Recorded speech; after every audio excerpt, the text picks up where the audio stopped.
Hey guys, welcome to the stream.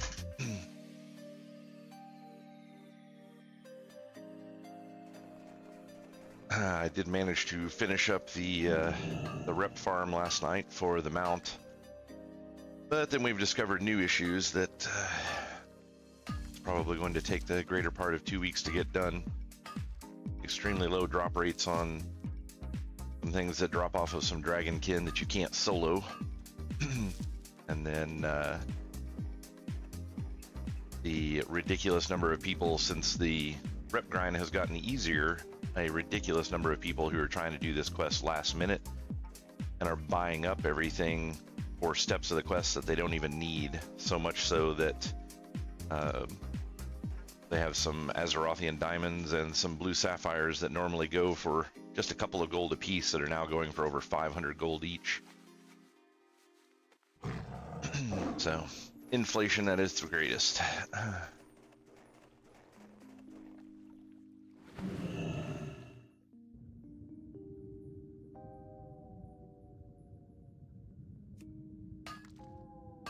Of course, they don't really seem to be selling at that price because no one's an idiot, but doesn't stop everybody from posting it up that high, hoping that somebody will break. But I mean, when you need 10 of each of those, no one's going to pay 10,000 gold in a classic era setting to get a mount. That's just not going to happen.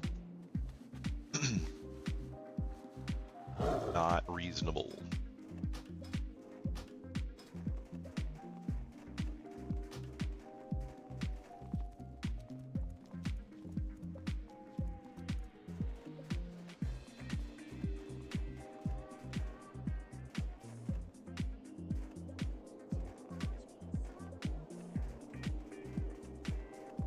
I ran around last night after I got the rep grind done and got a bunch of the running quests done, which was nice.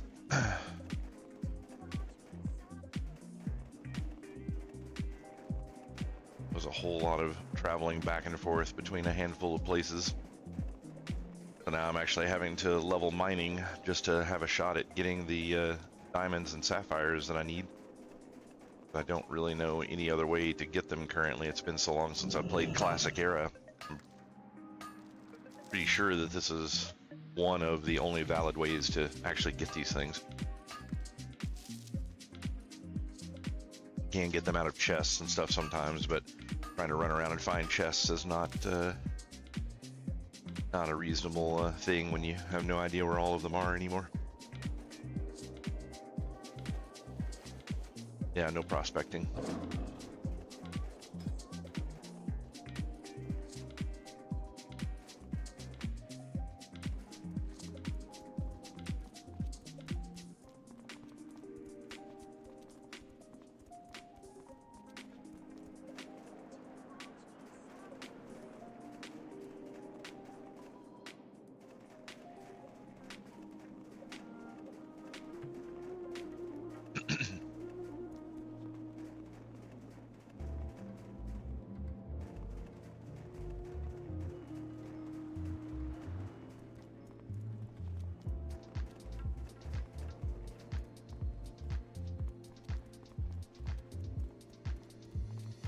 And of course, this is just where I happen to be for when I picked up my mining skill. So I'm trying to run around here and mine copper, but this is one of the worst zones that I think I've ever dealt with when trying to mine copper. There's way too many hills with only one way up that is always on the other side of the freaking mountain from where you are.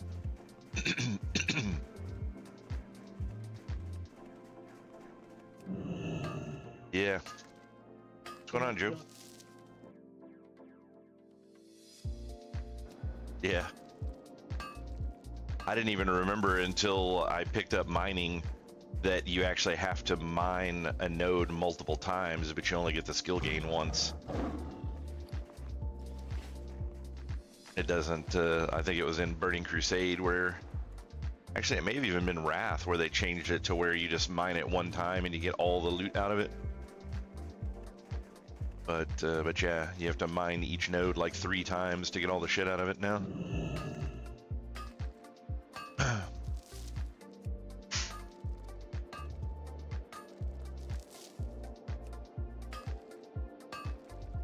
Yeah.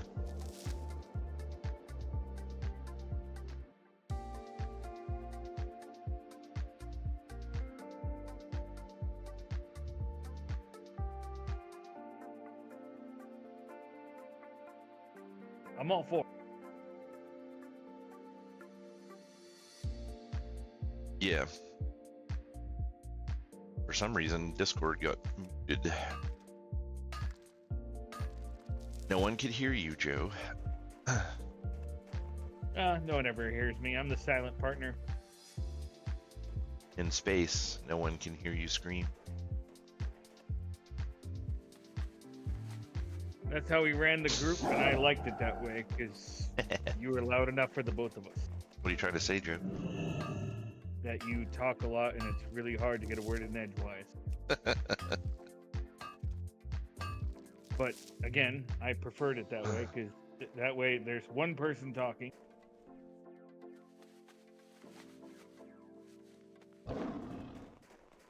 Yeah, having too many cooks in the pot is always a problem.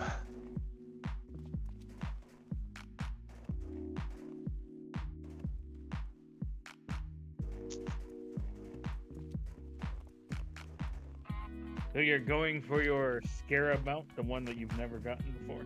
Yep.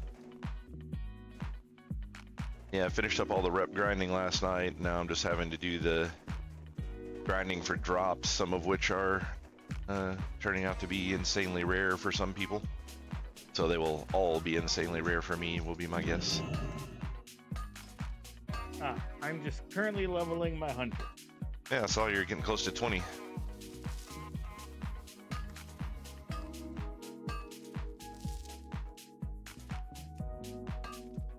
Well, like, the plan was just to sit here all day.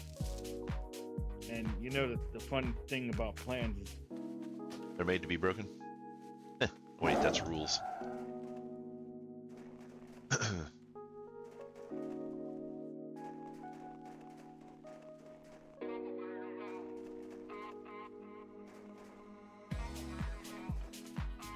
Things never quite work out the way you intend.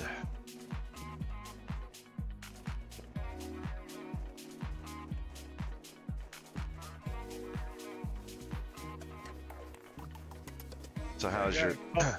Sorry, go ahead. I got a call today that some people partied so hard that they ripped the door off the hinges. Oh, that's always fun. And it's one of those really, it's heavy oaken, doors, like 500-pound doors. It's like, oh my God, what the fuck is wrong with people? Yeah.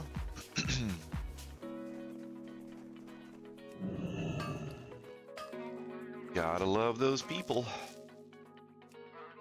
So I spent half my Sunday doing that, like trying to put a door back up. And then I'm like, yeah, I'm sorry, this is not saving. You're gonna have to buy a new door, and you're probably gonna have to sue them or get the insurance because it's one of those Airbnb type things. Oh yeah.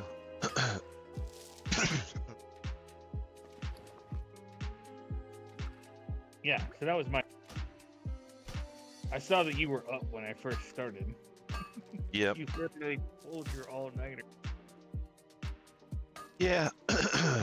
God, man. My allergies are going fucking nuts today for some reason. But yeah, it's funny how this game tends to do that to you. Like you get in to do something and everything's always just a constant fucking rush. You never get any free time for anything. Like they're not giving people enough time to be able to to get this mount done, for example. Like they probably should have put this stuff in well more than a month before it was coming out, or they needed to significantly reduce some of the grind for getting it done. And honestly, the rep grind is a fairly small portion of all of the other shit that you have to do.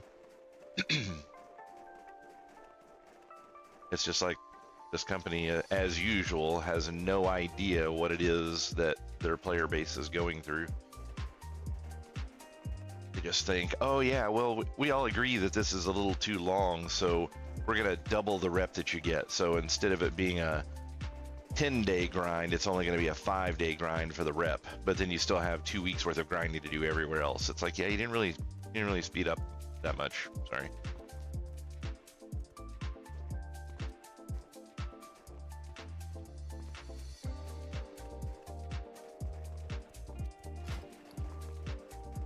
And in some cases, people were actually, a little prepared for some of this stuff if they were planning on doing it. Maybe they picked up some things ahead of time that were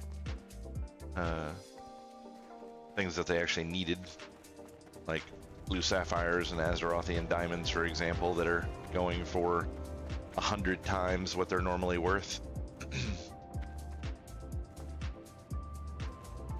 It's how they do. Yeah. Yeah. I just love that no matter what iteration of this game, there's always that bullshit. It's like I was watching poor Bloody Shots was doing a hug Oni, and apparently motherfuckers don't know mechanics and shit, but it's just he's just like, you can just feel the frustration through the text. I mean, it's really pathetic when a game has been out as long as this, and I'm not even talking about WoW, I'm talking about this iteration, specifically Season of Discovery, and how long Onyxia has been a raid in only Season of Discovery, and retards still don't understand basic fucking mechanics. It's like, why did you say you wanted to come in and do this fight when you have no fucking clue what you are doing? So Bloody Shot's got a front row experience for what it was like for me raid leading through the entirety of Wrath and Cataclysm. A bunch of retards saying that they wanted to raid and had no clue what they were fucking doing. I feel like that's just raiding in general, no matter what Yeah. type, where you're at in WoW, whether it be classic, retail, or otherwise. Yeah, exactly. It's one of those things. It's really frustrating too when people do that kind of stuff. I mean, when you think about it, I mean, it's sad to say, but the people that I still have regular contact with are probably the people that were better at the game, and the people that we don't hear from that much anymore were all of the dumbasses. I mean, and I have regular contact with what, 8, maybe 10 people from the guild. Everybody else kind of fell off, but I think it's because the ones that were actually good at it and understood what was going on understood how bad the other people were. And then there's me.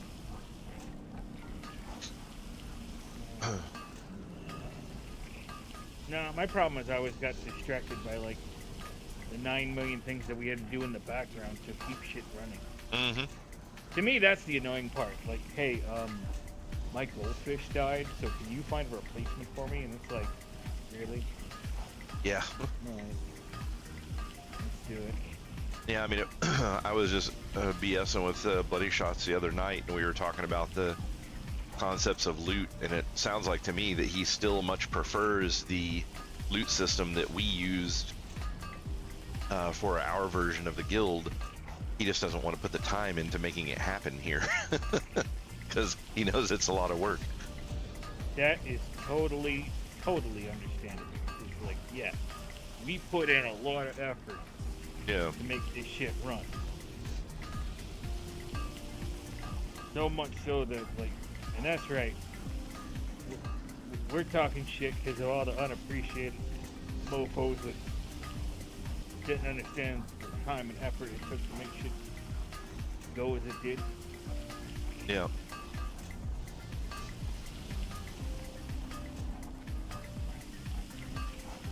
Yeah, that's why I'm not running shit. I'll help out with stuff where I can, but I'm not doing nearly what we did before. That's just no. Mm-hmm.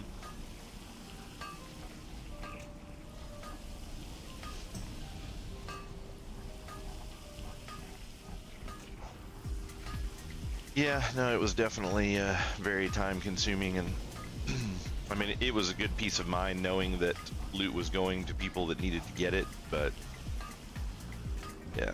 Well, I think the biggest issue that a lot of people did not understand about is that we can't be people's friends. We had to do what's best for the group, and they just couldn't handle that. Yeah. I mean, it's the same concept at the end of the day that the average person just doesn't understand. The whole reason why you should never be friends with your boss at work. It's like, it's a conflict of interest. It never works out, because one day the boss is going to have to make a decision that is going to screw you, and then you're going to take it personally because, oh my God, we were friends. Yeah, I mean, I've always been a fan of being able to compartmentalize. Like, what's Well, but good for the group. That's the problem, though, is you can compartmentalize, but everyone else is the issue. I mean, it's like, I'm the same way. I can go into a business, do my job, and then the minute that I walk out of the door, work is gone. Like, it's no longer a thing as far as when it's dealing with friends. It's like those are two completely separate modes of thought for me. But yeah, I mean, like, the average person just can't handle that type of separation. Like, they just take things too personally or whatever. Well, like, it's the concept of, hey, we're friends, give me a discount. And I'm like, if you're really my friend, you would not want a discount. You would want to help me, my business out. I think some of that problem comes from just the overarching concept of the benefits of having friends. Like, when you think about it, the average person that's like, hey, give me a discount, it's usually because you're working for a company and that discount isn't going to come out of your pocket. I think when you own your own company and you're trying to get stuff done, especially when you're trying to, just trying to make ends meet and you're not making shit tons of money, then people don't seem to understand that part. It's kind of like the same concept when we were doing, running the guild. It's like we were putting in a shitload of time, and there were a bunch of people, instead of respecting the amount of time that we put in and doing what they were supposed to do and showing up and being prepared, they just wanted to screw around, and they wanted us to do all of the behind the scenes work and then explain to them step by step on how to actually do all of the mechanics, because they didn't want to put the time in to actually make it happen.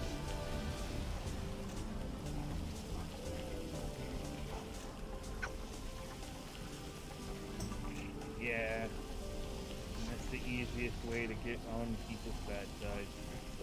Yeah. I mean, I think you run into a similar issue running your own business. It's like you're not running a multi-million-dollar company, so giving a friend a discount somewhere is, that's one of those things where they don't understand that they're literally taking food out of your mouth at that point. It's not a oh, I'm a great big giant business where I'll never notice this $80 discount you're wanting, but it happens in the military a lot too. Like, there's a lot of veterans that start a veteran-owned business, and then veterans show up like, "Hey, can you give me a military discount?" I'm like, "No." Yeah. Just started. Oh, so you don't support veterans? Like, I do. I am a veteran. I would like to support my ability to eat this week. Yeah. Can we do that? That's when I would just turn the tables on them and be like, "Oh, so you want a veteran to go hungry just so that you can get a discount? So you don't support veterans?" Like, I don't think you have the proper understanding of what supporting means.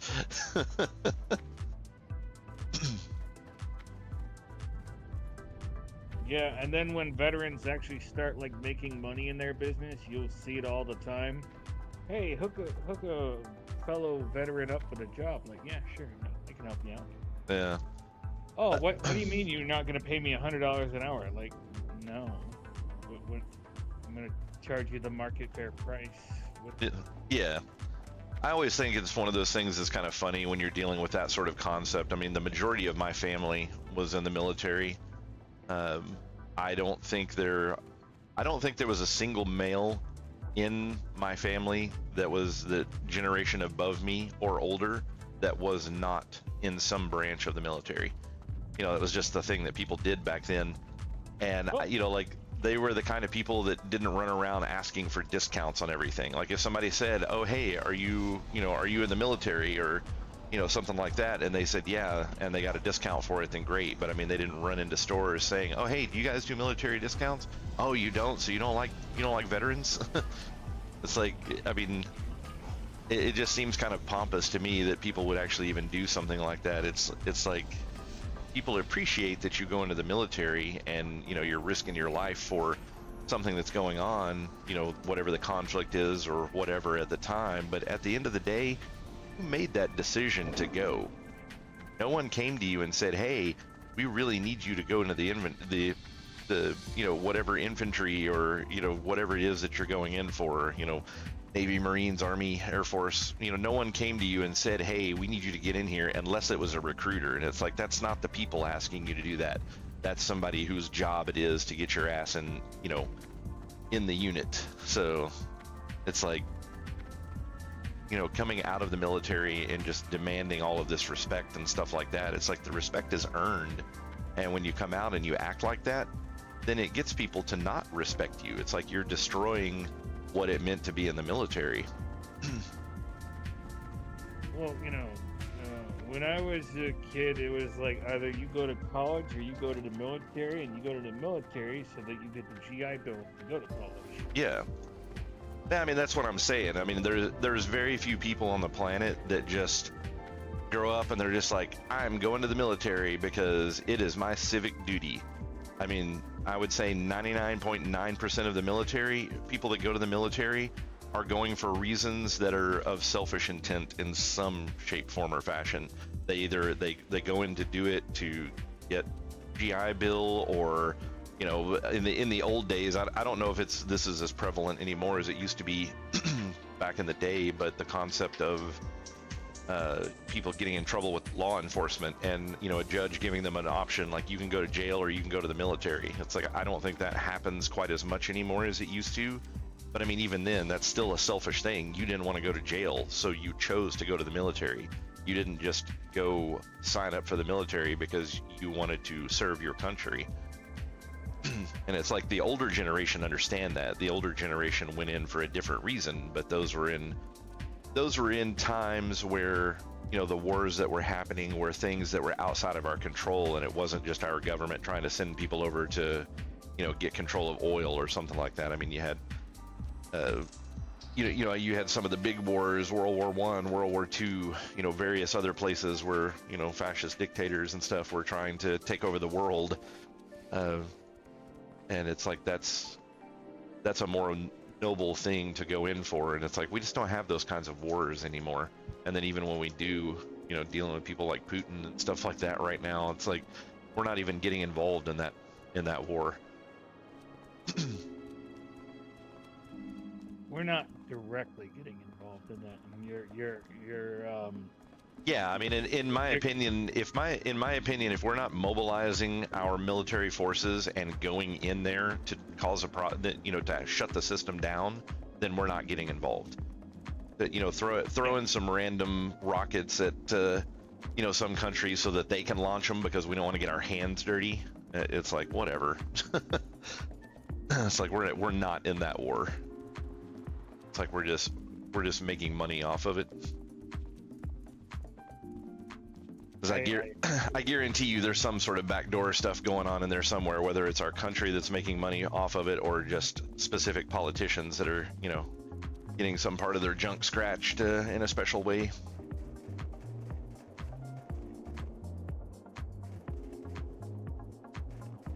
Yes, who doesn't love getting their junk scratched? Yeah. Well, the thought process is we don't get into direct conflicts with people who have nuclear power for the worry that they'll use nukes. So.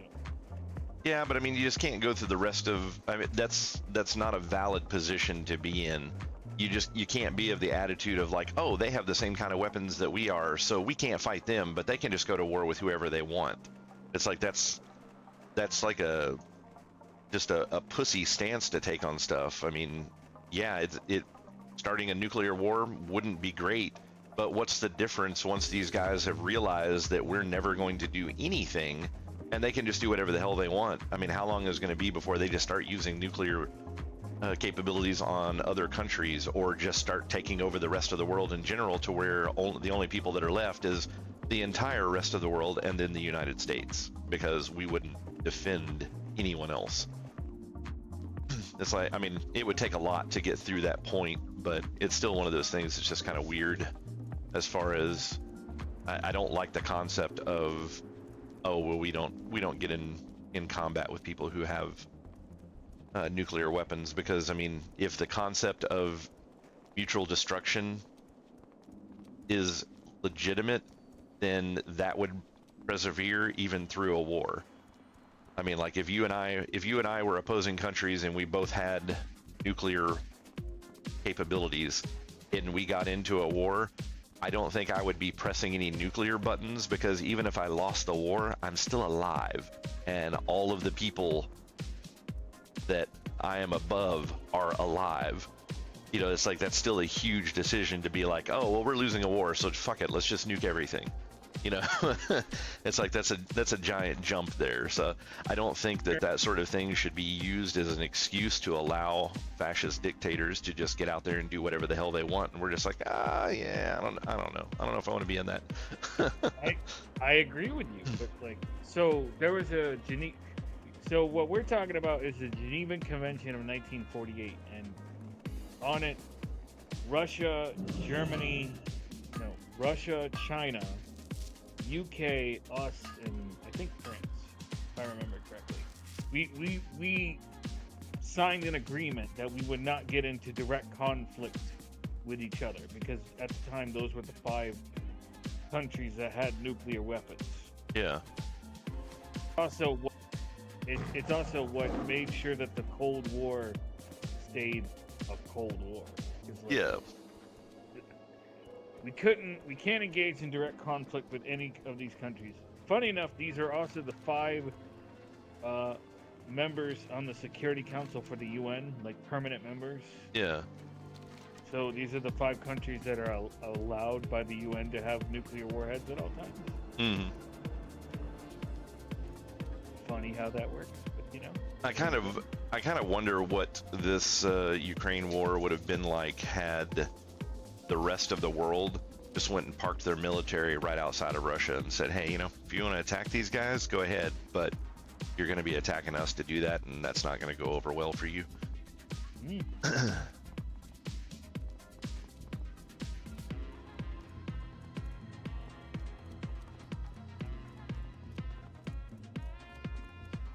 It's still just mind-boggling how there are other countries out there that have just almost complete control over their entire population, how it's nearly impossible for, you know, someone from Russia, for example, to be able to stand up and go against what's going on with their government. Like it basically is just a dictatorship, even though they claim that it's a democracy. Yeah, it's a democracy, quote unquote. Yeah. Like, well, there was a vote. I mean, to be fair, it's not sounding that much different from some of the alleged votes that happen in our country. It's like, there was a vote. I can't really say that the person that won was the person that had the most votes, but there was a vote. Democracy, yay.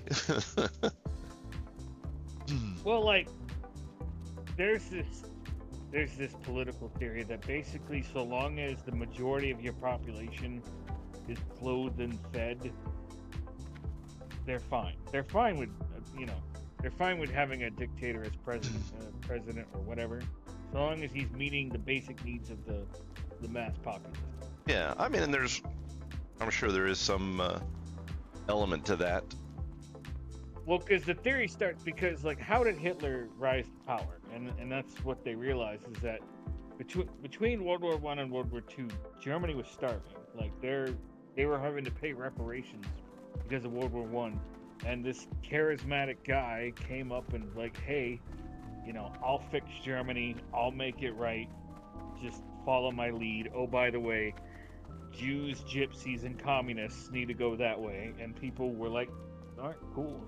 I'm not Jewish or a gypsy or a communist, so let's go. Yeah. And there's an argument to be said that had Hitler just stayed, because his original goal was to rebuild the Holy Roman Empire. Yeah. And had he done that, people probably wouldn't have fucked with him. Yeah. It's when he invaded France and shit, that's when everyone's like, oh, this motherfucker, he's going for world domination. Mm-hmm. I mean, at the end of the day, wasn't that basically the concept of the Holy Roman Empire?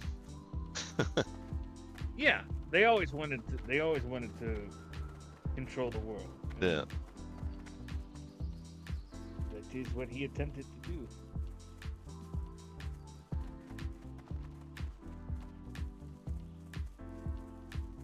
So he succeeded in picking up exactly where they left off. Yeah, and hey, you know,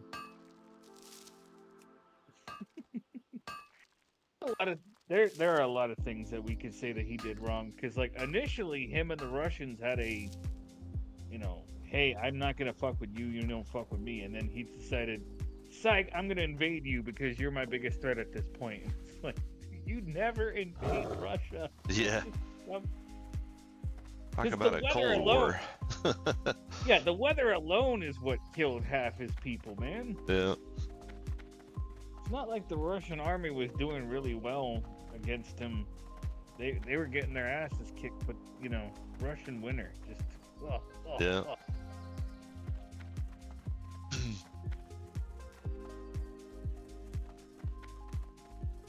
A random mining node in here that I want to get, but I don't think I think it's inside of that cave, and I don't go in there.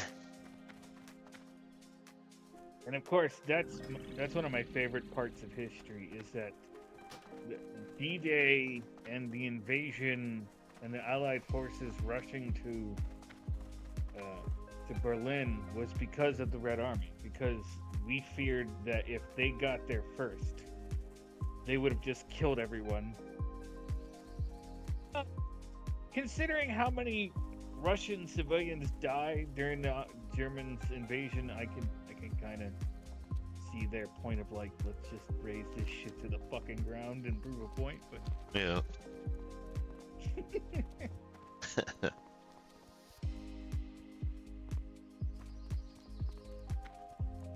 oh, but if you're really into World War II history, there's a dude. His name is called the Fat Electrician.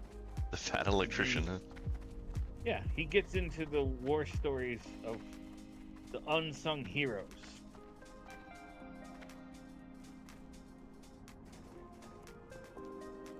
Like, for example, there's this one tanker dude who inspired the movie Fury.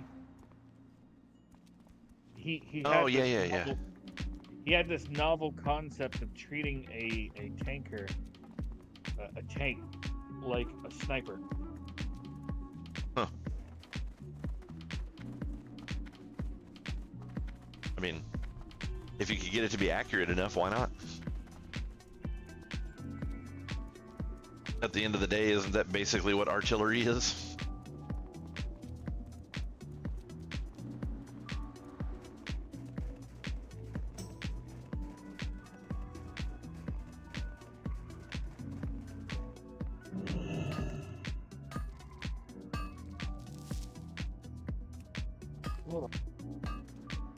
Difficulties? Oh yeah.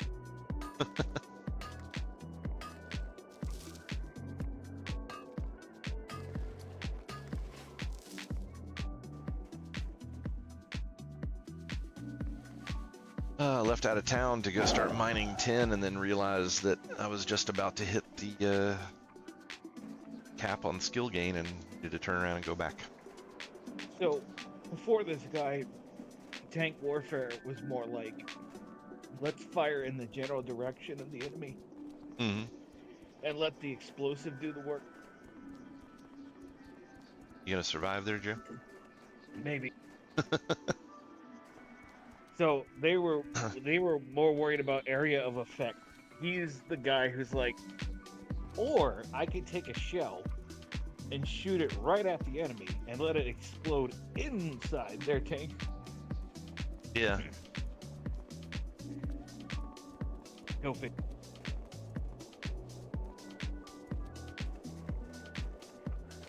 Yeah, it's kind of interesting, just the concept of innovation and various ideas that people come up with in order to overcome some sort of a defense mechanism. Well, the German tanks were superior when it came to armor. Mm-hmm. So the Americans had to come up with a way to overcome that problem. Yeah. They had the better armor, we had the better guns. So how do you solve this equation? Yeah. He's like,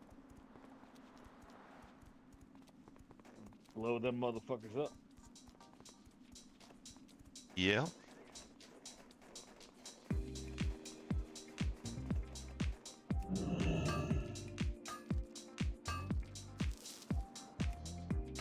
Actually, kind of funny how much of a difference you get from mining something versus smelting it. Like, mining is green and smelting is green, but I smelted like, I don't know, 30 or 40 bars and didn't get a single skill gain, and then I went and mined 3 nodes and I got a skill gain on all 3 of them.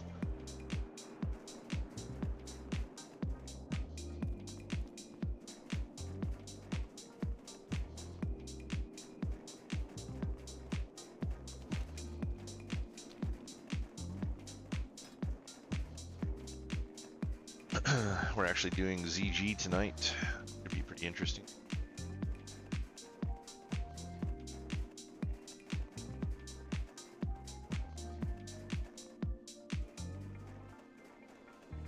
Been in there in quite some time. should be fun. Yeah. That's a word for it. It's kind of disappointing too, because it's one of those things where like literally the only reason I'm going is to get the thing to be able to enchant my shoulders. Like outside of that, I have zero reason to ever go into ZG.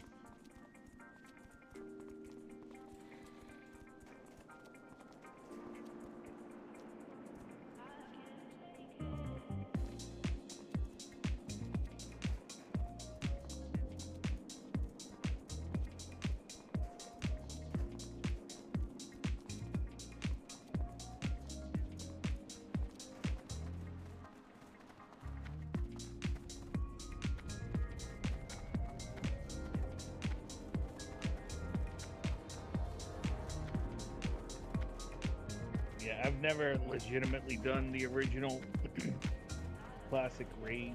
Not really. I came in right at pre-patch for TBC the first time around, and then same thing second time around. So. Yeah.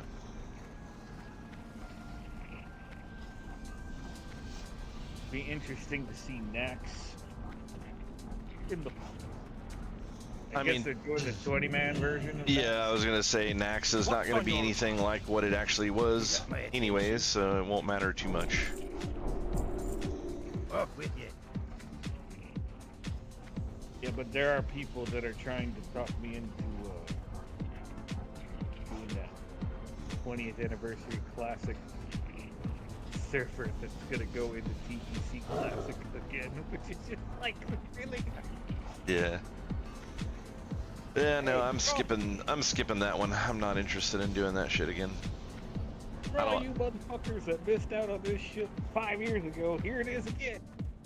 I don't like absolute base classic anyways. The SoD has been entertaining because it's different, and you know they've kind of lightened up the restrictions on some of the things, but it's like I just don't enjoy this era of playing as much as I do the other eras, so it's like I'm not really willing to stomach through base classic just to get to TBC again. It's like I really enjoyed TBC, but like I said, the TBC classic was a massive letdown, and I don't want to do that again.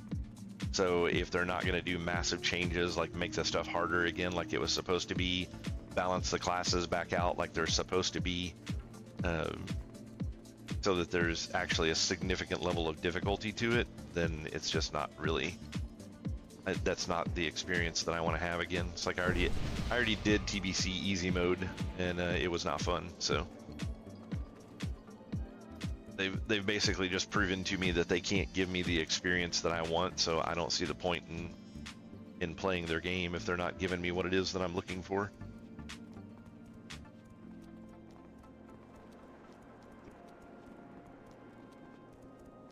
You know, a lot of those boys have jumped ship. A lot of those WoW streamers have jumped ship. They're playing Ashes of Creation. Yeah, that game's a dumpster fire.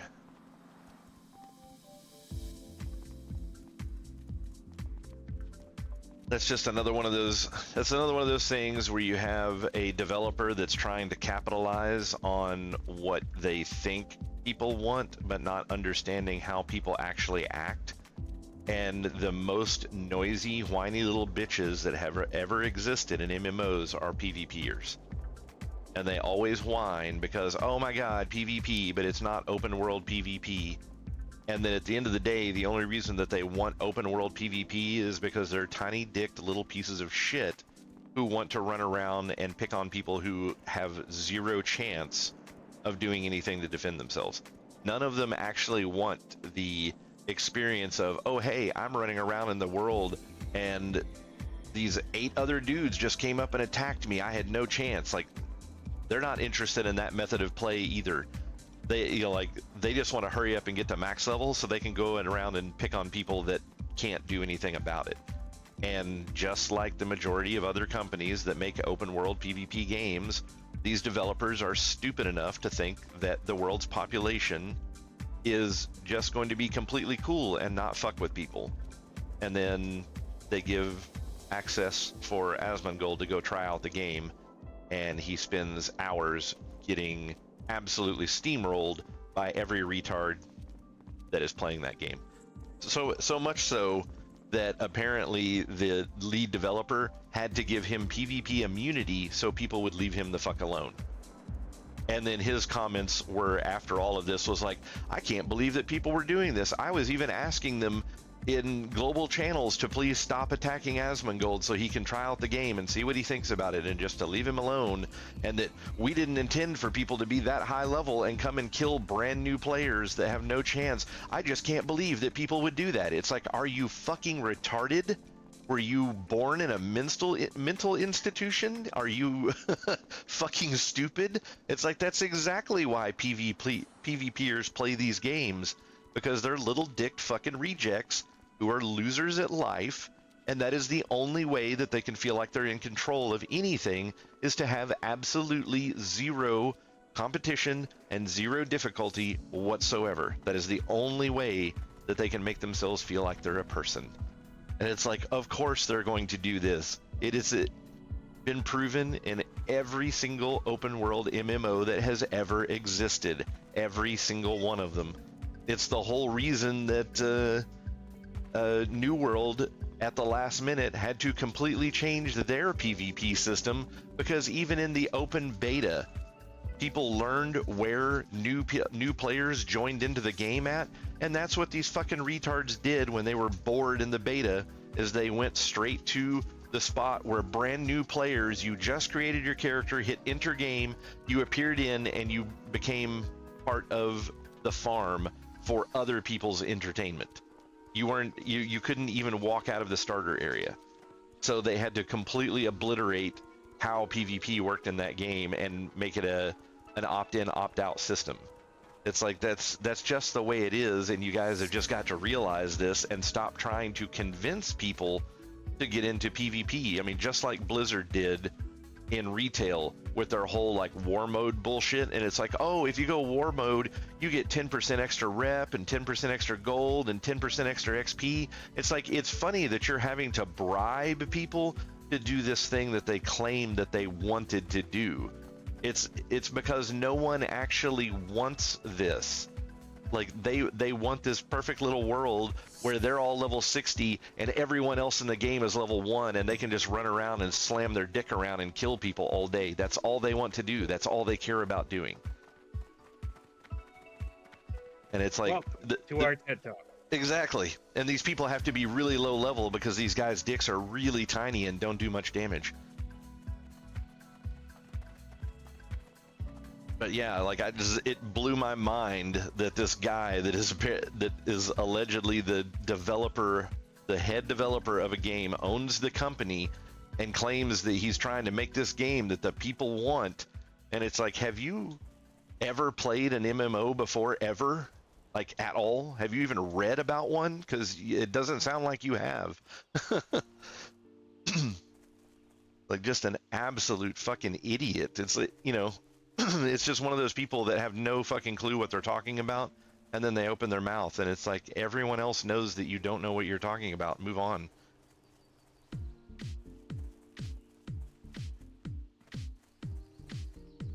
But of course, he's trying to make it sound like he's this big expert on the history of MMOs, and he knows how to make an MMO that people won't be able to do that kind of stuff in.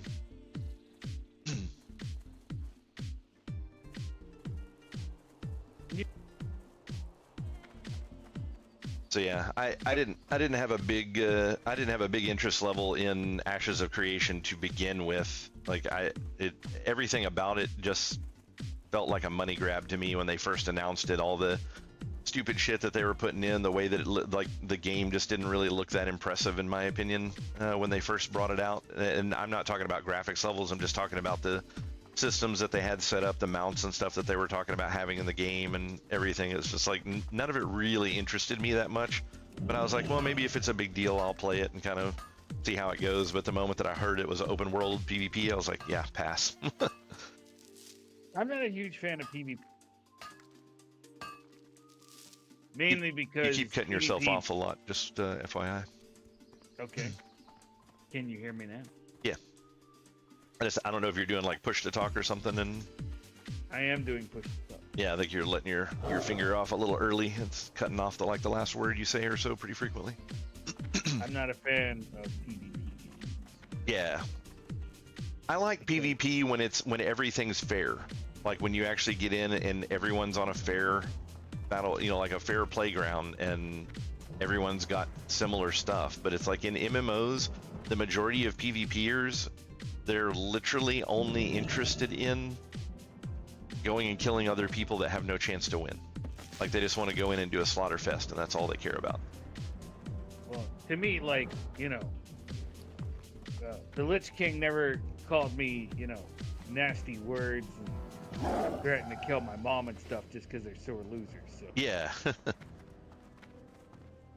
And it's like, gamers in general they didn't used to be this way. I mean, gaming used to be a pretty highbrow thing. I mean, there wasn't a whole lot of slang that was used in early video games. I mean, and most of the people that were playing video games were like, doctors, lawyers, and by doctors, I don't mean necessarily just medical doctors, but anyone with, a doctorate as well. Those were the kinds of people that were playing games because you had to understand something about computers in order to build a computer and play, computer games.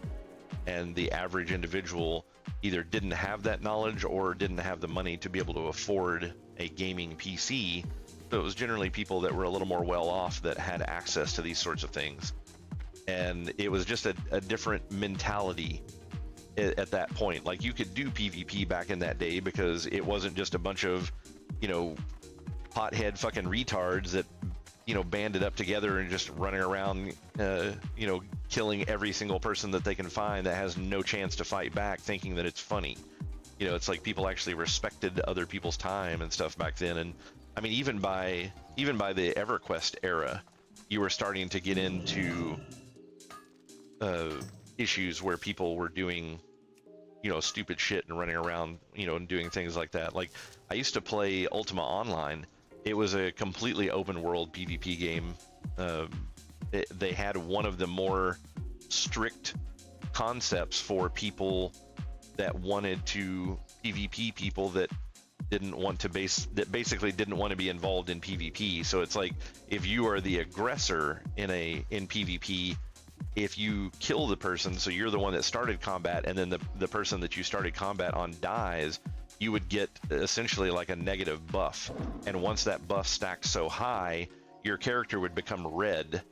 And that meant that anyone, anywhere, including all city guards, could attack you on sight and have no negatives for attacking you. So, and it would last for a pretty significant amount of time. It wasn't just it wasn't just a thing that was tiny. It was it would last, I think it was like 72 hours or a week that you stayed red. And I can't remember if people could actually see you on the map or not, or if it actually showed where you were. I'm thinking that was not the case because a lot of people, the way that they would get out of doing that is boating in Ultima Online was kind of shitty to do. It wasn't anywhere near as smooth as things that you experience today. So a lot of people really didn't mess around with that kind of stuff too much. But the people that were murderers basically would get on a boat and go way out in the middle of the ocean somewhere and then just not log out of the game, and they would just sit there for however long the timer was that they had to get out of being a murderer. Plus the other thing is originally, and I can't remember if they changed this or not because I didn't really PvP, so it was mostly hearsay was the stuff that is how I got my information on some of the negatives of PvPing, because it wasn't necessarily always perfectly clear in the patch notes. But originally they didn't affect your entire account. So if you had a character that was a murderer, that character became red, but other characters that you had, it didn't affect. I think towards the end of when I was kind of finished playing that game, that was the direction that it went, which was if you went red, your entire account was red. You couldn't log into any of your characters. without being completely killed on sight. And the city guards would just like instantly attack you when you when you went into any town, so you couldn't even walk into a town. And even back then, we were starting to see some people who were, they would do kind of shitty things. Like something that was real common to do back then was mining in that game. Like all of the metal was extremely heavy. So if you had a character that you were using to mine with, you basically didn't take any weapons or armor with you when you went mining, because weapons and armor weighed stuff and would significantly reduce the amount of ore that you could carry back to town. And that was one of those types of games where when you got full, you just couldn't move.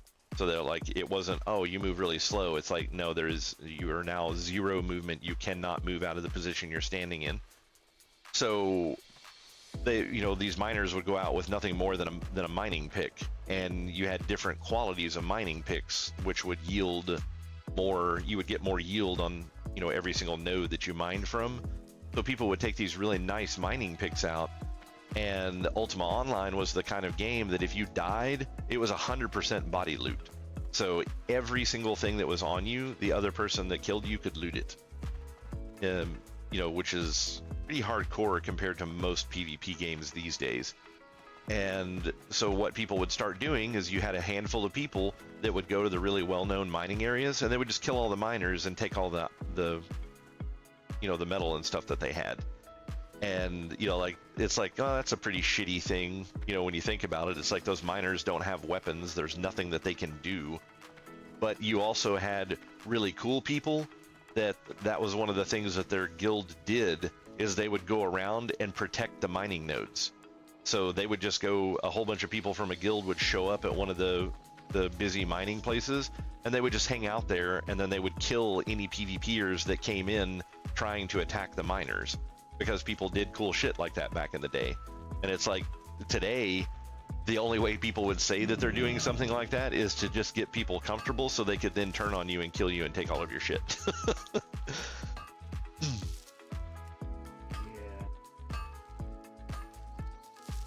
Well, I mean, that's why, when WoW was originally being sold, it was being sold as more casual friendly, funny enough, because when you died, people couldn't get your get on you. Like, wait. I love that as a weird concept of like, yeah, when you die, people can't just steal your gear. Yeah. It was also really funny. So I was playing a game called, I think the name of it was Legends of Aria, and it was attempting to be a spiritual successor to Ultima Online. Like, that was their goal, is they were trying to recreate Ultima Online without it having the exact same name, essentially. And they did a pretty good job with it. I mean, the game was really fun to play, but when it first came out, it was PvP only. And I think that they had it in their head that it's like, oh, well, it's because of the type of game that we have that's causing people to, for us to not have a huge influx of players. And so they just kind of went with this small concept. And then at one point they decided to let people run their own servers, which is kind of unheard of in an MMO. But they had people that could run their own servers, set up their own rules, and actually change the code of the game so that the game could end up being significantly different than what the official servers were. And they had a group of people that essentially ended up getting access to run their own server, and they wanted it to be a PvE server, so they completely disabled all forms of PvP. And that server became so insanely overpopular and just overpopulized in general, like it would lag constantly, that company is like, oh man, maybe we made a mistake here. We should open up this game to have more PvE friendly stuff. People don't want to PvP in games. And it's like, yeah, you're right. That's what happens. People don't want to do that. So they had like the majority of their following, and their game was relatively small. Like a lot of people hadn't heard of it. I just randomly, looked over and one day, and it was like part of the advertisement for Steam was like, hey, maybe you should consider checking out this game. And I just looked at it and I'm like, holy shit, this is Ultima Online, but not the same name. So it wasn't very well known. So, like it didn't have a whole lot of popularity or anything, or, not even people really talking about it. And so they decided to open up, they changed all of their servers to PvE servers that had 1 or 2 PvP zones in it. So it's like if you go in this zone, everybody's automatically PvP flagged and anyone can attack anyone. And those 2 zones just ended up becoming gank fests, and only PvPers would go in them. All of the PvEers quit going there. So then all the PvPers started whining because they didn't have anyone to kill to get gear from and get items from anymore, because they basically just wanted to use the populace to go out and farm all the shit for them. And then they just wanted to kill all of them and collect the shit. So they didn't want to go around and do all the mining. They just wanted to kill the guy that had all the ore and take it from him. And it's like, this is exactly what happens. And they tried to spice up those zones and give them extra drop rates and all that kind of stuff. And none of the PvEers would go in there. They're like, it's not worth it. Even if you make this 10 times 0 is still 0. It's like, you're not going to get out of this zone with any of this shit because of the ridiculous number of people that just come in here and camp and wait for you to come in and get stuff, and then they kill you and take it all. So they all just completely boycotted those zones, and then all the PvPers got mad and started quitting the game because they said it was boring and no fun. But the PvEers were all having a good time. But this was also one of those games that didn't have a required monthly fee. Like, you could play it without a monthly fee.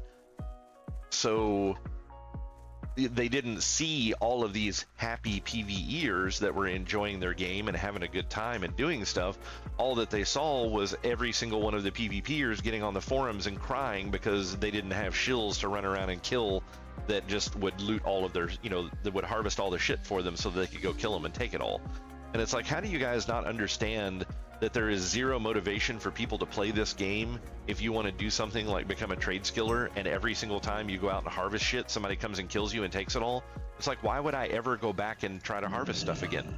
It's like, I am getting nothing out of it and you are getting everything out of it.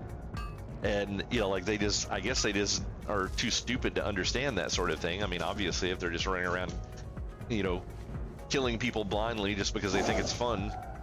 But anyways, so this company is like, they're reading all this horrible feedback from all these PvPers, and a bunch of these PvPers are like original people that got into the game early on and paid in a bunch of money when they were in their alpha stages and stuff like that. So they're trying to listen to the people that backed the game originally, and then they put out a notice to and the game, we had been playing the game for a few months at this point, and they put out this notice and they're like, yeah, well, we tried the PvE thing, and like everybody's getting mad, and it's like, yeah, that the whiny people on the forums is not everybody. That's the people who are upset because they don't like the way things are going anymore. Like, there's a whole lot more people that are happy that the reason that they're not on the forums and bitching about stuff is because they're actually content with the way things are working currently. So anyways, all these PvPers go whine, and the company listens to them and reverts. They're like, oh yeah, sorry to all of you PvEers that came out here and bought this game for like $40, but we're going to revert the entire game and every server back to full PvP. And I mean, the bottom fell out of it. Every single person that had bought the game for PvE purposes were like, okay, fuck you, and they all quit. And the game ended up going upside down. It got yanked off of Steam. Like, they don't have it on Steam anymore. They did end up trying to revive it, and from what I heard, they actually started opening up PvE servers again because they realized what a giant fucking mistake that they made. But it's like, how do you guys not have any better understanding of what's going on with your players? Like, how do you not have checks and balances in your game to see how many people are logged on at any given time and how many people are like actively participating in PvP. It's like that would be a very simple thing to track. How many PvP battles are going on at any given time? And then how many players are in the game? And that should easily tell you your population of PvPers to PvEers. But yeah, they absolutely just nosedive their game.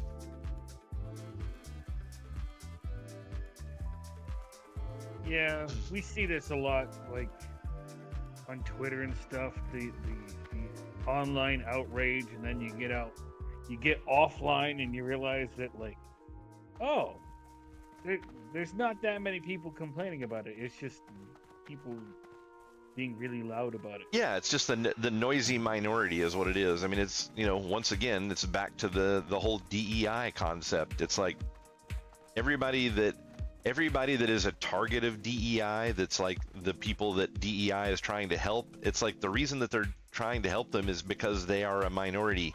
They're a small group of people. And it's like, I understand that there are a bunch of racist, you know, assholes that are out there that will, you know, hold various things against people, but it's like those are the people that you need to do something about. You don't need to do something about the rest of the population. It's like, I don't have a problem with the people that are in theory being helped by DEI. I don't have a problem with that group of people. My problem is that DEI is being shoved down my throat. It's like, I already don't have a problem with you, but now you're making you a problem for me. It's like, I wouldn't avoid someone that is a target that needs the help that DEI would provide is not the type of person that I would turn away from a business, assuming that they were qualified to do the job that I needed them to do. It's like, I don't care if you're transgender, I don't care if you're gay, black, white, orange, pink with purple polka dots. I don't fucking care. If you can do a job, that's what I'm interested in. It's like, I don't care where you come from, what your history is, what your religion is, as long as none of that shit bleeds over into the company as well. It's like, I have a goal, I have a vision, I need that vision brought to life. It's not something that one person can do, and if you can do the job and do what I ask you to do, I don't care where you came from, I don't care what your history is. But just like I said, I don't care where you came from, I don't care what your history is. Keep that shit to yourself. I don't care.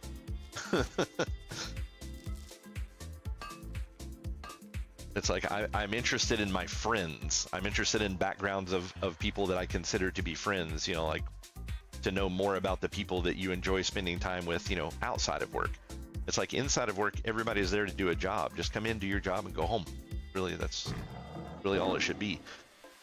And I get that not everybody gets to live in that, you know, that sort of system, you know, that they're persecuted against and things like that. But it's like, the people that you need to be causing the problems for are the persecutors, not the people that have, you know, no dog in the fight.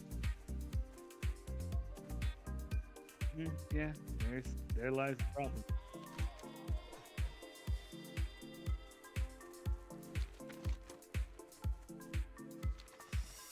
I'm starting to wonder if a whole bunch of people decided to come out and start mining to get the sapphires and the diamonds that they need, because it's like, I'm not finding any freaking mining nodes anywhere.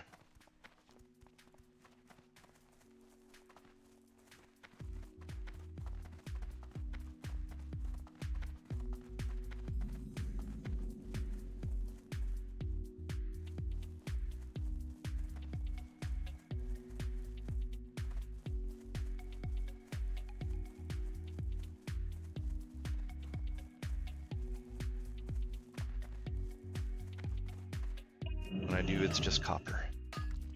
A lot of the problem that is just the propaganda around it on both sides.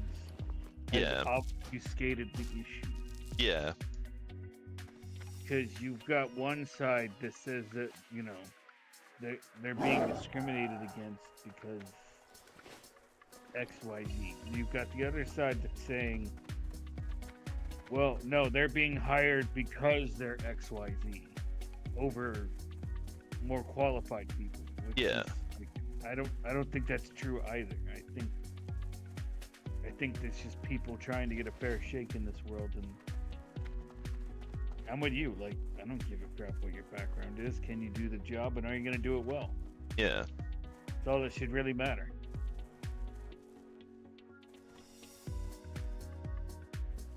Yep.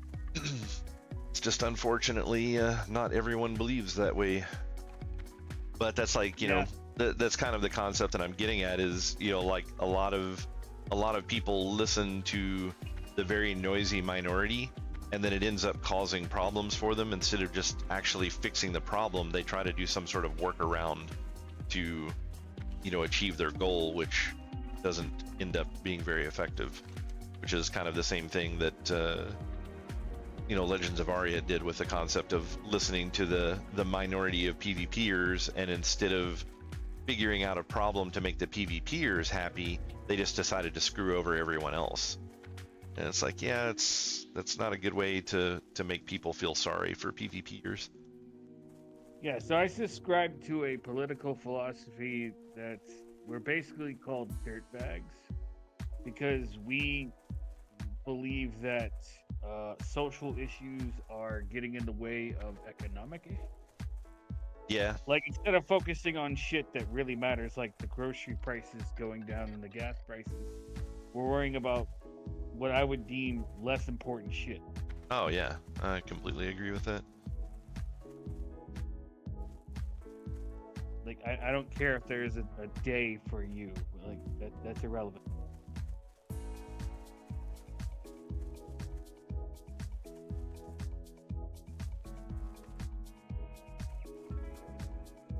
And so the reason why we're called dirtbags is because people view us as insensitive for, you know, wanting to care about money over people's feelings. Yeah, like money generally relates. I mean, at the case that you're arguing here, money is relating directly to life, whereas feelings are not. I'm not aware that anyone ever just falling over dead. I'm not talking about suicide or anything like that, but I'm just talking about they just instantly died because someone called them something other than what they preferred to be called as. Well, like, you know, the concept is like, okay, you have a boss that calls you the N-word, but he pays you $300,000 a year. Yeah. Like, I understand that hurts your feelings and he shouldn't call you that, but you know, my focus is on making sure that you got enough money to feed your family and put a roof over your head. Yeah, exactly. Because I think that with the more money will help the other issues. Yeah. This is Thursday, Fluid. Like, even Martin Luther King himself talked about it.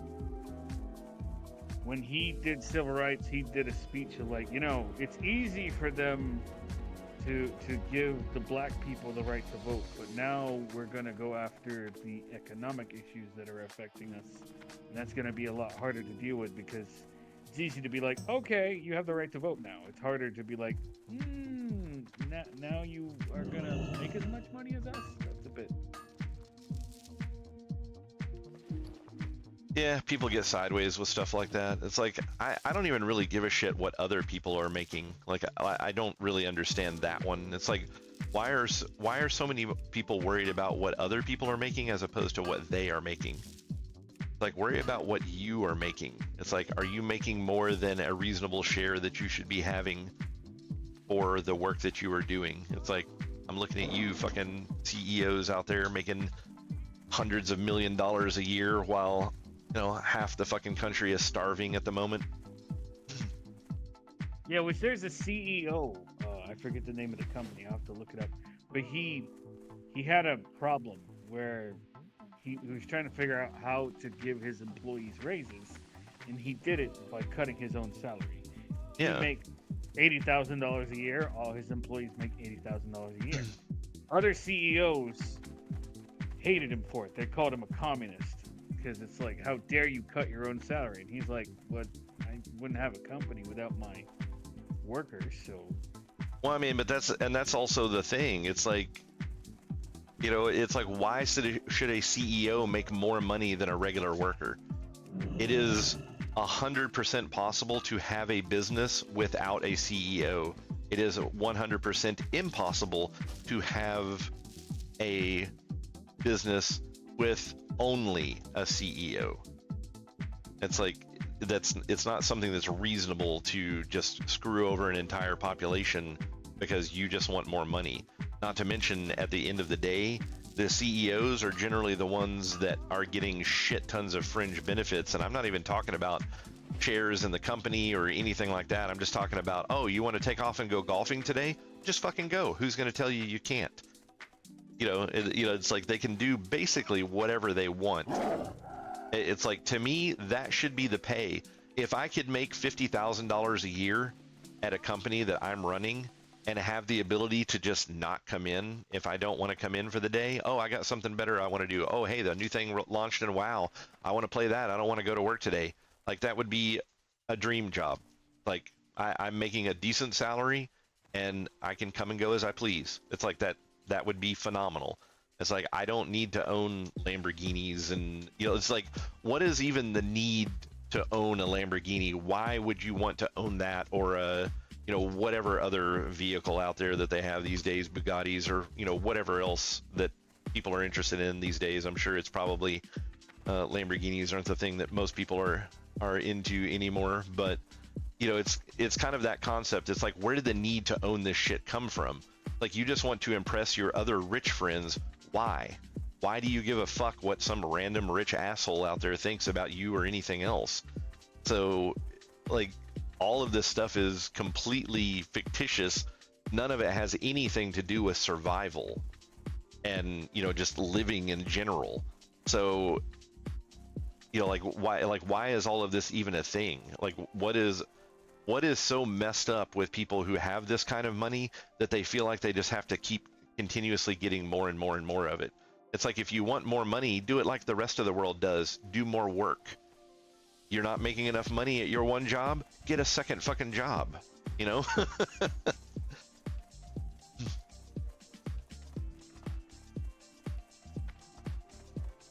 only it were like that. Yeah. But yeah, I don't understand the concepts of like, even things like going into medical fields. It's like, I know there's a lot of doctors out there that have this attitude of like, oh, I went through all kinds of schools, so I need to make this much money. It's like, yeah, engineers go through the same amount of schooling as well, but they don't make the same amount of money, just straight out of college. So that's not really a valid excuse. And you went to school to do a specific trade, to do a job that you wanted to do. If you chose it because of the amount of money that it made, then that kind of makes you a dick. It's like, go to school and do a job that you're actually going to enjoy doing and that will give you a lifestyle that is reasonable for what you want to do.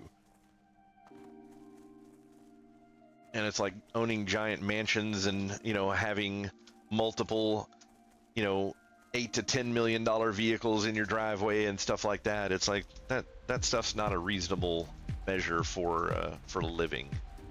Like, it's just a little ridiculous.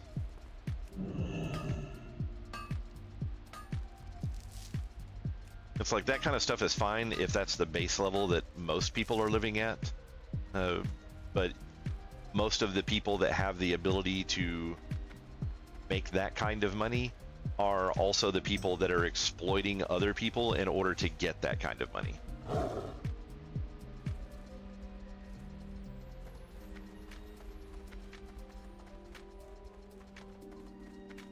I mean, and to be honest, it's like there's a significant amount of exploitation that goes on, like even in the medical field. Doctors are paid insane amounts of money, and some of them work really hard and some of them don't. It just kind of varies from one hospital to the next, and one doctor to the next on what it is that they're doing. And then, you have other people that are working in the medical field. I mean, imagine telling a doctor that they needed to go down and run an x-ray machine or something like that. It's like, oh, you got a patient and they need x-rays. I mean, like, the doctors aren't the ones going and doing that. So it's like, why are the rad techs and, pharmacy techs and people like that getting paid pennies? But they all still have to have certifications. It's not necessarily the same length of certification, but they're still getting paid pennies on the dollar compared to what doctors are getting paid. and then the hospitals are complaining that they don't have enough money to be able to pay other people at the proper rate, but then they're spending absurd amounts of money on medical equipment, MRI machines and CAT scan machines and just this, that, and the other. And so you have all of these companies that are making this equipment that are essentially starting to bleed the medical field, because none of those pieces of equipment really need to cost the amount of money that they cost. It's like the cost on that stuff is ridiculous. So most of the people that are working in the medical field aren't really making that great of a salary compared to the amount of schooling that they need. But it's still insanely expensive to get any sort of medical help as an individual. It's far beyond the ability to pay for it. If it wasn't for insurance, you couldn't get anything done. And then you're at the point now to where most insurance companies don't even want to pay for a lot of the procedures that you may actually need for various reasons, because they just don't think it's something that should be covered. So it's like the entire system is pretty corrupt, and it's just everywhere. It's not, it's not just in CEOs, it's in basically every company everywhere, and at least in the United States. But unfortunately for most of the rest of the world, a lot of United States problems are bleeding over into their countries because all of our companies are sending the work elsewhere. It's like you're paying somebody 99 cents a day to build an MRI machine that you're selling for, $10 million.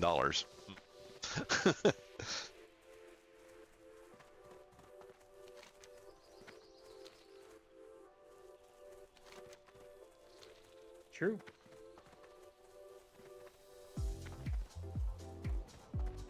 Yeah. There's just a lot of money being funneled into the hands of the few at this point. Yeah.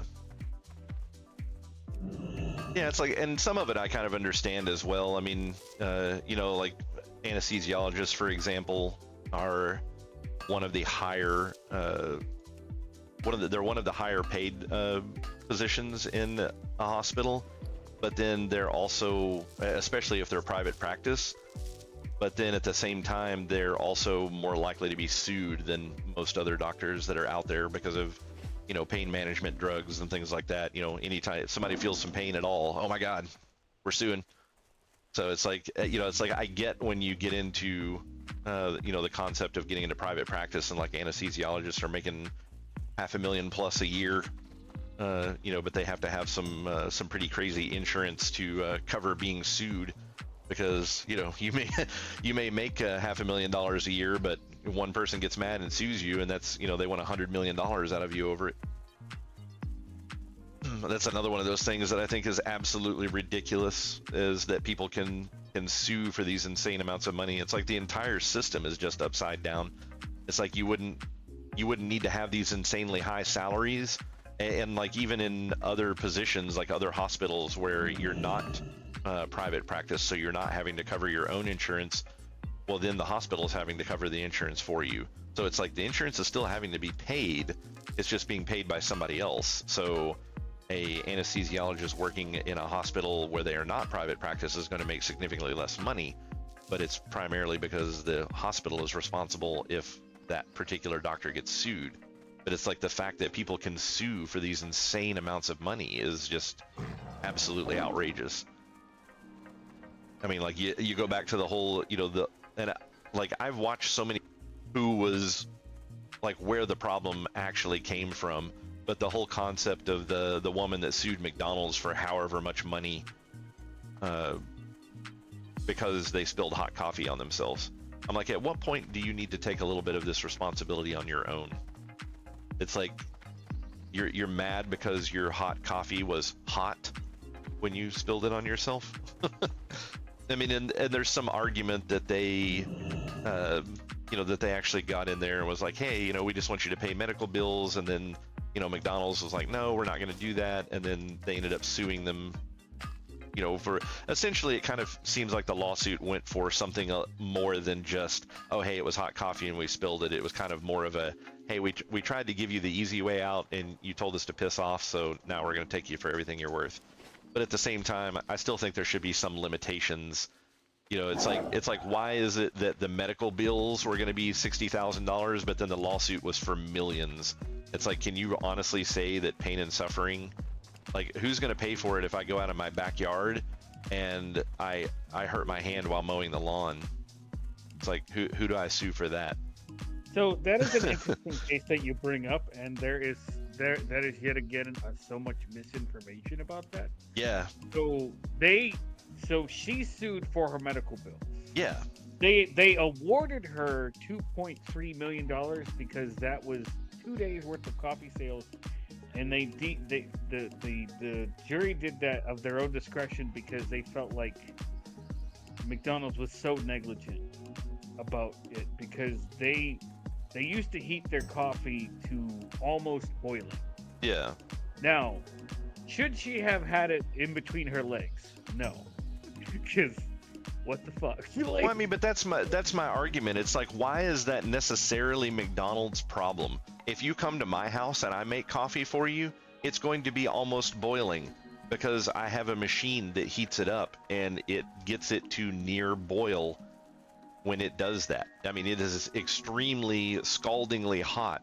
You cannot drink it when it is first made. Does it necessarily need to be that hot? I don't know if it necessarily needs to be, but that's the way it's always been, and that's the way people are used to it being. So when you do something stupid and you hurt yourself, why is someone else financially responsible for that? Or, you know, for example, if you go into a hospital and, you know, you're having some sort of a surgery and you feel a little bit of pain, it's like, dude, people cut you open and were digging around inside of you. For most people, whatever it is that you're having the procedure for is probably self-inflicted anyways. So it's like, you screwed yourself up. This company says, hey, we have the technology to be able to fix that, and now you won't die. It's like, you know, it almost leads me to the fact of it's better off to just let them die. Because if you don't, they're just going to sue you anyways. The fallout from that case is now every cup has to say caution, hot liquid inside, which they do now. Yeah. And they're not allowed to heat. They're not, like, almost every hot coffee you get nowadays are lukewarm. Yeah. They're not like really hot like they used to be. Yeah. That's one of the reasons why. So now if you get, it's because like, so what made it so egregious is that she had 3rd-degree burns in her crotch and disfigured her for life. Yeah, but it was like, self-inflicted. She did that to herself. Oh yeah, no, I'm not saying that. I'm not saying that they're responsible. I'm saying you should put hot coffee in between your legs. Yeah, exactly. It's like, to me, the question is not how hot the coffee was, but the fact that you decided to pour it all over your junk. It's like, what moron does that? Yeah. They gave her the hot coffee. She put it in between her legs. She started to drive off. It spilled into her lap. Boom. Yeah, I mean, it's like you got cup holders in your car. To be quite honest, I think in most states, you're not even really supposed to be eating or drinking in your cars. It's like, you know, maybe that's the actual problem. Maybe we just need to make it to where, hey, if you're driving a vehicle, you're not fucking doing anything else. You don't stop by McDonald's and buy coffee. You drink your coffee in the morning before you leave for work. And if you don't have enough time, I don't know, manage your time better. Speaking of, though, this happened back in 1993, and that was before companies made cup holders. Like now every car has a cup holder. It's mandatory. Oh yeah, I mean, there were definitely some cars that, you know, like older cars in that era that didn't have cup holders because that kind of thing wasn't as common. But I mean, in '93, the cars that I had cup holders in them. I mean, and I did not drive anything new. I have actually never personally owned a brand new vehicle. Now, would I, again though, driving back to your point, would a reasonable person put hot coffee in between their legs? Apparently. Apparently they would, seeing as how the court decided to award them millions of dollars. They were They were perfectly normal human beings, and it was that evil McDonald's corporation that were stupid and should have never heated that stuff. I think it would have been funny if McDonald's, because I mean they have so much fucking money, it's not funny. I mean, just like you said, however many millions of dollars was from 2 days worth of sales. It's like, how funny would it have been if McDonald's just released a thing and said, hey, because we're so concerned about people burning themselves, we're only going to give lukewarm coffee from today forward. It's like Well, they heat it up for 30 seconds in the microwave and they're like, here you go. Well, it's now a thing where you can't serve coffee past, I think it's 170 degrees. It might be 180, but Yeah. because of that reason. Yeah. But I mean, and that's another one of those things where it seems like that would have been, instead of having a company get sued for that insane amount of money, I'm not saying that she wasn't necessarily owed some money, because it definitely sounds like some things were bad there. I don't know, honestly, if I agree that even the entirety of her medical bills should have been covered by McDonald's. But I mean, it sounds like to me that would have been the perfect time for the government to say, okay, we're going to write a new law and enforce a law that you can't have liquid over this temperature. I mean, and it's kind of silly that you have to do that at the same time. Like, I still don't understand why you have to put on rat poison that it's not edible. You know, it's like, if people are stupid enough to eat rat poison, just let them die. It will solve a whole lot of problems. The world wouldn't be in the position that it was in right now if more people that wanted to eat rat poison were allowed to do so when they were young. So to your point, there are a lot of states that have, they're called slap suits, but basically frivolous lawsuits. And there's a lot of states that have made laws to where you can't sue someone for frivolous reasons. Otherwise, you owe them, like, so you could sue someone, but if it's deemed that it was a frivolous, you owe them all the court costs and stuff it took to adjudicate the thing. It's meant to prevent this kind of thing from happening, where it's like, because I don't know if you heard or remember, but there was a story, lady found a finger in her chili, but it turned out to be a finger that she put into it to try to... Oh yeah, yeah, exactly. I mean, that kind of stuff pops up all the time, and I think that a lot of that is made worse. Like, the number of people that will walk by a sign that says floor is wet, you know, please use caution, and they'll walk by it and intentionally fall on the ground. And it's like, you know, if you're that incompetent that you can't walk on a wet floor and there's a sign posted and you do it anyways and fall and hurt yourself, that's a you problem. You probably should learn what you can and can't walk on. So it's like those frivolous lawsuits, like all of that shit just needs to be shut down. And it needs to be more than, just, oh, you decided to sue these people for this kind of thing and it didn't go through, so oh well. It's like, no, if you sue a company for something and it turns out to be frivolous or something that you manufactured trying to get money out of them, it's like, you should be doing some serious time. It's like, this should not just be something that it's like, oh, haha, you caught me. Well, like I said, a lot of states have instituted a rule to where if your lawsuit is deemed frivolous, you end up owing the company the money it took for them to hire lawyers and adjudicate this process. Yeah, but I mean, I think it should be even more than that. It's like, I mean, because if you want to argue the other side where the woman was saying, oh, I burned myself on coffee, so McDonald's is responsible for my medical bills and all this pain and suffering. It's like, I think it should work both ways. It's like, if you do a frivolous lawsuit, not only should you be responsible for all involved court costs, but then you should also be required to pay the other party just for the simple fact of wasting their time. It's like, it should be a lot more than what it is. I mean, that kind of stuff should be completely shut down.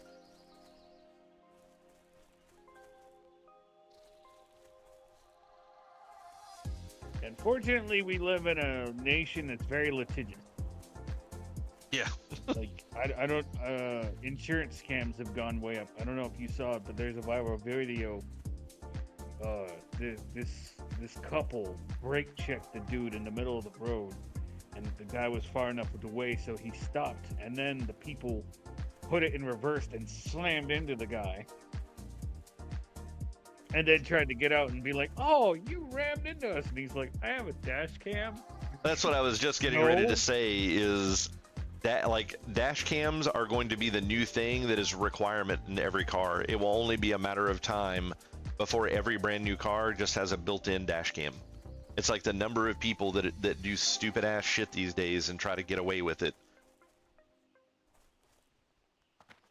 It's like I ran into a moron the other day when I was actually driving out to my parents, and you know, they live half hour 45 minutes away, and you know, I'm on a long stretch of highway, and I was driving along, and I don't like to ride right up on the car that's in front of me. I like to keep a pretty decent distance between me and the person in front of me, specifically for reasons like that. But I mean, I just don't like crowding up on people. It's like, it's trying to push the person in front of you because you're unhappy with the speed you're going is never going to be good for anyone. That's like that you're a fucking retard and should just have your teeth kicked in at that point. It's like there's no fix for you.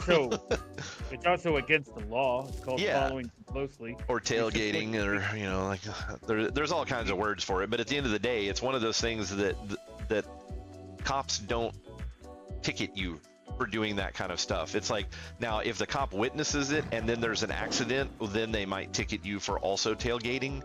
But they don't see people that are just riding right up on somebody's ass. They don't go and pull them over and get them for reckless driving or anything else like that. It's like, if you're driving 50 or 60 miles an hour down a road and there's less than 5 feet between you and the car in front of you, you're an asshole. It's like that. There is no other option there. It's like, you are a fucking asshole and you should not be allowed to drive a vehicle. And you know, so that should just be the common, you know, like the common system for dealing with people. But the thing that I ran into was, I was driving down the road and we were going slow. Like, the speed limit on the road was 55 miles an hour, and I say we were going slow because we were only going 70. Because it's a stretch out in the middle of nowhere. There's not a whole lot of cops out there or anything, so the speed on the road is always insanely high. I'm just driving along with the traffic in my lane. I'm not intentionally trying to speed, and I'm keeping a good, you know, 15 or 20 yards between me and the person in front of me, you know, being a respectable, hey, I'm going 70 miles an hour. You know, the book says, yeah, the book says you should keep 1 car length for every 10 miles an hour that you're going between you and the car in front of you. I figure, you know, a good 12 yards or so, I'm probably doing okay. You know, it's not as far as I technically should be, but it's way further than most other people are doing. And so I'm just driving along, minding my own business, and this dude in this little sports car, and he's some retarded ass little kid. He probably looked like he was about 19 or maybe even like 17. He drives up beside me, starts honking his horn like crazy and flipping me off because he thinks that I'm going too slow, and then he jerks over in front of me like a dipshit, and then realizes the reason that I'm driving the speed that I am is because the person in front of me is not going any faster. And I'm just like, so you just got pissed off at me for driving as fast as I could go in this lane, due to the person that is in front of me not going any faster. And somehow he thought that was my fault and my problem. And I'm just like, why are people so fucking stupid? It's like, you have no idea what you're doing. We're on a highway. We're already going 15 miles an hour over the speed limit, and that's not fucking fast enough for you. Like, maybe you should move somewhere that doesn't require you to drive so far every day, because you clearly can't handle driving a vehicle or being in traffic. You want to hear something scary? So, in order to get into the military, they make you do what's called an ASVAB test to test your cognitive ability. Oh yeah. And in order to get into the military, you have to meet a minimum score.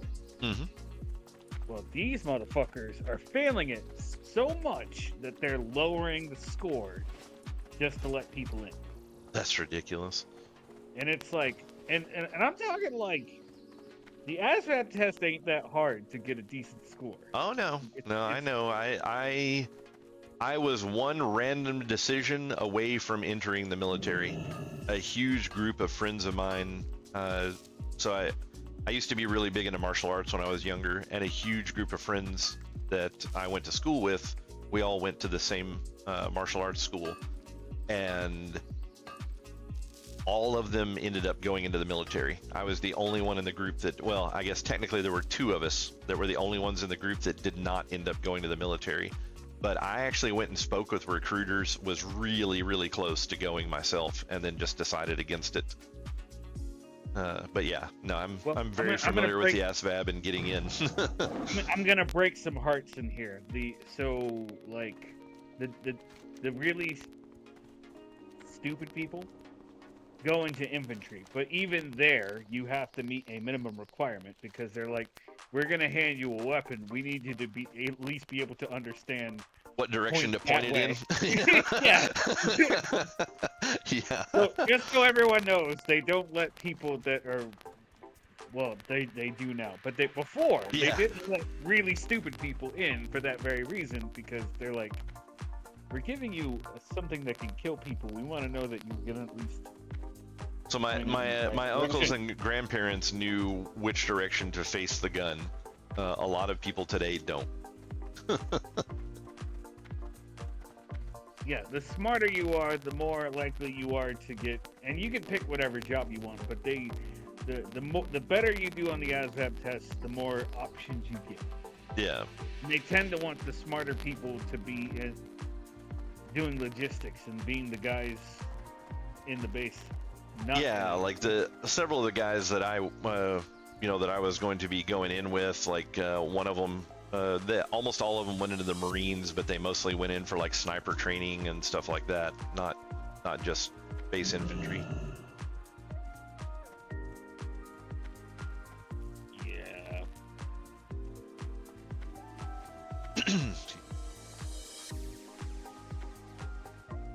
Like I still remember, I had a guy I worked with. We did kitchen exhaust cleaning, and like, I want to shake that recruiter's hand because he did the ASVAB test, and he's like, "Hey, you qualified for the infantry." And the guy made it sound like it was so exciting, and it's like, well, I mean, that's their job. That's what they're supposed to do. Just because you took the test and qualified for something doesn't mean that you've agreed to join yet. So he's got to make it sound decent. And it sounded like he won the Super Bowl or something. And it's like, no, that means you're really dumb. Yeah. but okay.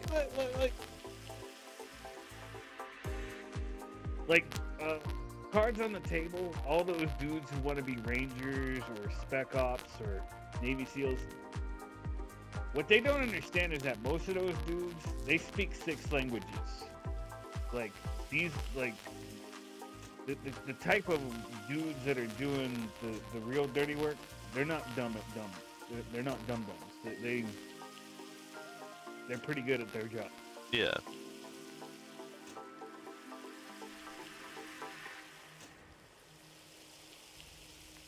Which makes it all the scarier. It's like, yeah, they're smart and they're jocks. What? But yeah, I read that article and I was like, really? We're gonna lower the ASVAB so that people can get into the military? Mm-hmm. But that's where we are as a country right now, is that we are so stupid that they can't even make basic requirements for shit. Oh, yeah. But I'm with you, the state of driving right now, like, I feel like there's a lot of people that need to go back and like learn how to drive, because it's obvious that they're not qualified. Yeah. Yeah, no, that's very accurate. Like that one guy who wanted to get so angry with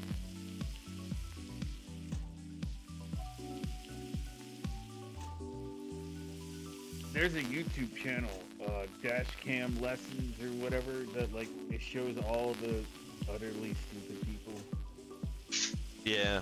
I like sometimes it's kind of entertaining to get on and watch some of these things that are allegedly dash cam stuff, but half the time I wonder how much of the stuff is actually accurate. I mean, so much of the things that you see on the internet these days are just absolutely fake. You know, just to get a rise out of people or whatever. Like they just want to get more views, and it's one of those things that I think is kind of it's kind of a scary concept for people doing streaming and things along those lines, because of the insanely over-the-top things that they will go through just to get people to watch their stuff so that they will make more money. It's like it's almost like Jackass the TV show has become the standard. Like like that's how you make money these days. Though, did you hear that boy is probably going to face like 10 years in prison? Which boy? There's a I don't know what platform he's on, but he's a troll content creator. He goes in, Are you talking about the one that was messing around with people in Japan? Or Korea. not, or Korea, Johnny Somali, that guy? Yeah, that guy. Yeah, I man, I hope they do. I like that's one of the things that I would love to see is people from America that do this stupid ass shit that they shouldn't even be doing here, trying to go pull it somewhere else, and they just start fucking beheading them. It's like, just get these stupid people out of the population. It's like, we don't need these people breeding. It's like, it's ridiculous. Yeah, they're talking about giving him 10 years for the crap he pulled in South Korea. Oh, that's great. I think that's amazing. I 100% am behind that. I mean, it's like, as Americans, we do enough stupid shit as it is to make ourselves look bad. We don't need retards going to other countries and making it firsthand. It's like, they read enough about us in the news. Well, people also got to realize that, like, you can get away with a lot of shit in America that you can't get away with in other countries. Yeah. They don't play that shit, especially in Asia. Yeah.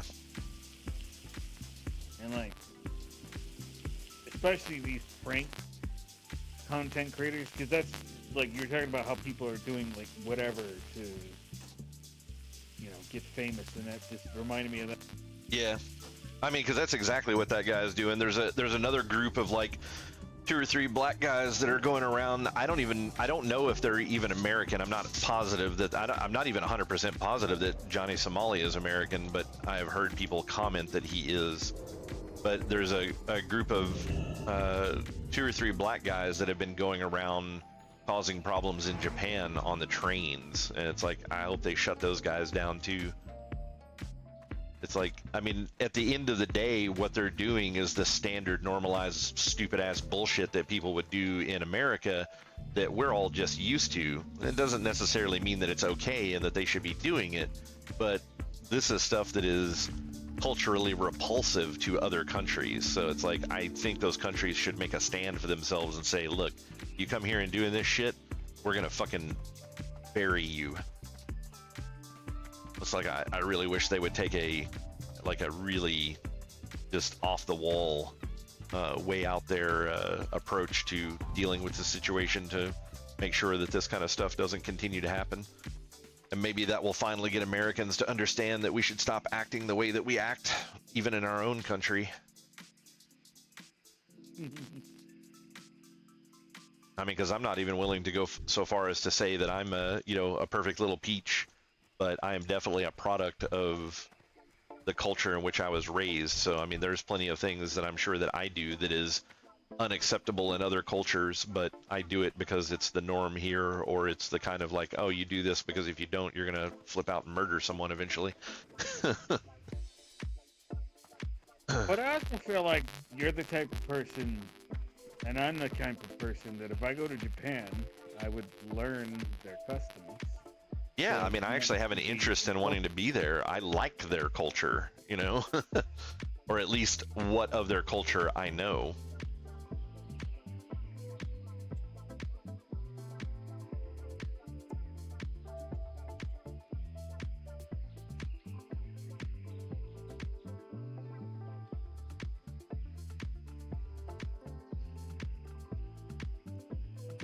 Like, one thing that really just makes me laugh is when I hear and see the stories of Americans that get angry that they go to Japan and people don't speak English, and it's like, yeah, you're in Japan. They speak Japanese. Some of them speak English, sure. Not everyone does, and you shouldn't expect that. Yeah.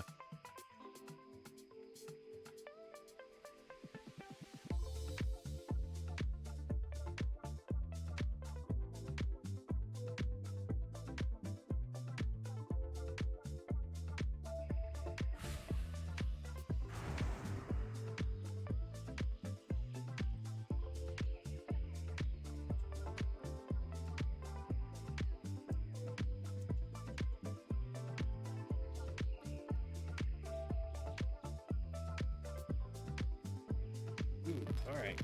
I gotta head out. Yep. Let me know how the raids go. I should be 60 by the end of next week. Yeah, that'll be pretty nice. Yeah, once you get to, I can't remember what level it was. I think it was somewhere around 30. You'll start getting access to the incursions, which are daily events, and it'll give you 2 levels every time you do one, pretty much. So every day you just get a free 2 levels, because it's just a collection of quests that you go do, and there's usually 3 of them that involve you having to kill like an elite boss of some sort, so you'll need a small group for that. But outside of that, the rest of them can all be soloed, and it's not bad. Awesome. I'll keep you apprised, and I'll see you tomorrow. All right, man. Take it easy.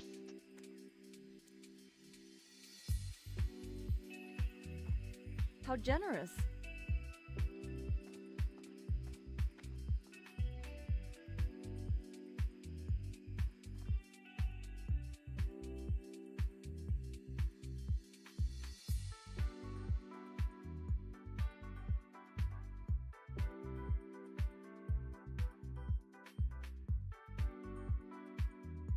All right, guys. I think I'm actually going to cut the stream there for the night. This has been a pretty upside down day.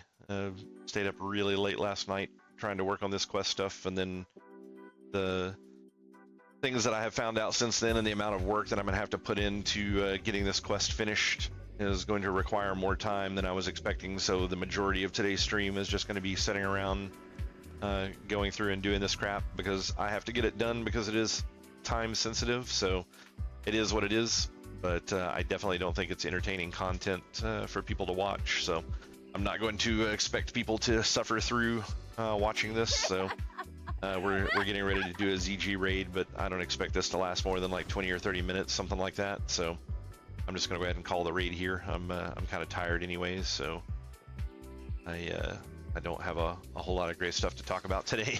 But yeah, I think that's going to be it for the night, and I'll be out the next 2 days for my standard not streaming. I don't know if I will be streaming on Thanksgiving.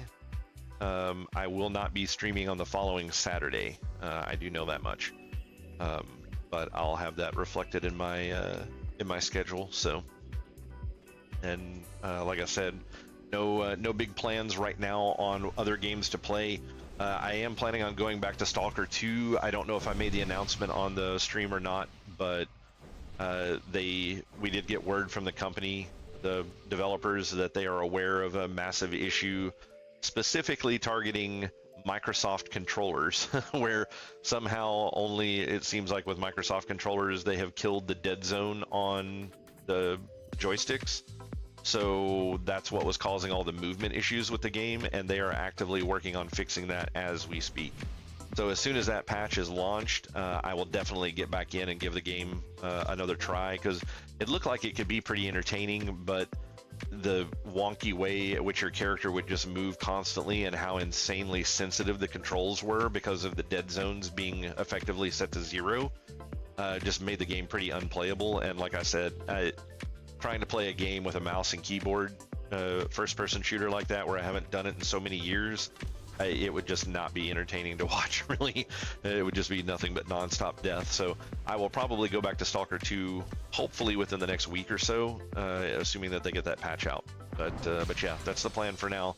We'll give it another go around and see how it goes at that point.